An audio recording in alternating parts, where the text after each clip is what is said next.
TalkSport. Now, FIFA 20 is officially released today, but the government is calling for regulations in the gaming industry because of the potential for children to become addicted to gambling. This is all down to loot boxes. And I spoke to a gaming journalist and author, Andy Robertson, who's written Taming Gaming, and asked him about whether this is necessary or whether the government is going to turn us into a nanny state. I think it's good to have the attention to look at this, but I think the danger is that we can address it in a way that doesn't necessarily actually help the problem and help parents and children playing these games. My perspective is really you want to help parents engage and understand what's going on rather than putting more limits and regulation in place that might make them take a step back. So, it's a complex issue and there's not a simple answer. But I think we need to be careful about feeling like we're going to solve the problem by just putting more regulation in place. So do you think a lot of this does come down to parental responsibility? That is, that they should be more aware of what their kids are playing? Yeah, a lot of the work I do with families is about trying to close that literacy gap that parents might have between either the games they played when they were younger or maybe they didn't play games at all. And so this activity of gaming can happen away from kind of normal family life. Particularly if it's in bedrooms, and then they're sort of removed from understanding what's going on. And that's not only to keep it safe, but also to enjoy it and make it part of what they enjoy doing with their kids. And in games like FIFA, celebrating when children are doing well, as well as keeping it safe and keeping it in balance with other parts of life. Is there then an element, do you think, of naivety for parents? I think it's because, video games are a new thing. And so if a parent is saying, oh, my child plays loads of games and I just let them get on with it, I'm never going to play a game myself. Other parents will kind of nod and say, oh, it's understandable.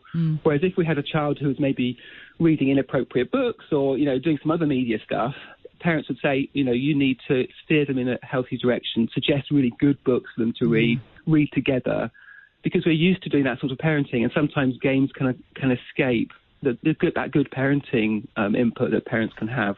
I know with myself, I have games on my phone, for example, and some of them do require money if you want to spend them to buy certain things or to advance further on in a game. And there is nothing worse feeling forced to spend money in a game to kind of keep up with it. But I kind of know when it gets to a level that I don't want to spend anymore. I sort of have that ability to resist the appeal of spending more money. But for some minors and vulnerable people, that perspective may be lacking, I suppose. Yeah, I think it's something that you learn, isn't it? And some people are better at that than others, and some children, my kids, some of them, would pay more than maybe not think about what they're spending beforehand.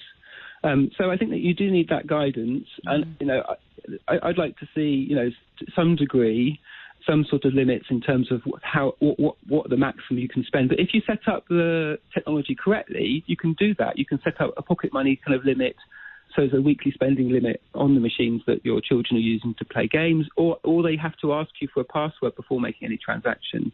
I wouldn't set up my phone with Amazon and with a credit card on it and then hand it to my 8-year-old and say, go and have an explore, because they will no doubt make that would be interesting, Andy, I'm sure.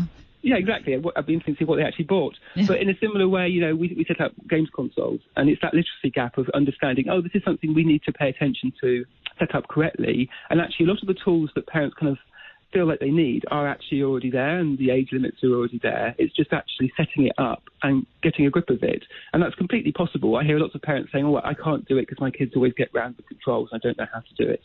It takes maybe half an hour to an hour and a bit of Googling to figure that out. But it is entirely possible to set it up in a really healthy way. It's all very interesting, isn't it? And it seems to me, from what you're saying, Andy, that we sort of need to meet in the middle about this. Do you think that the gaming companies, though, are taking this issue seriously? I think that was one of the issues in this DCMS, the sessions. Some of them came in and they did feel like they were quite defensive or a little bit dismissive of the issue.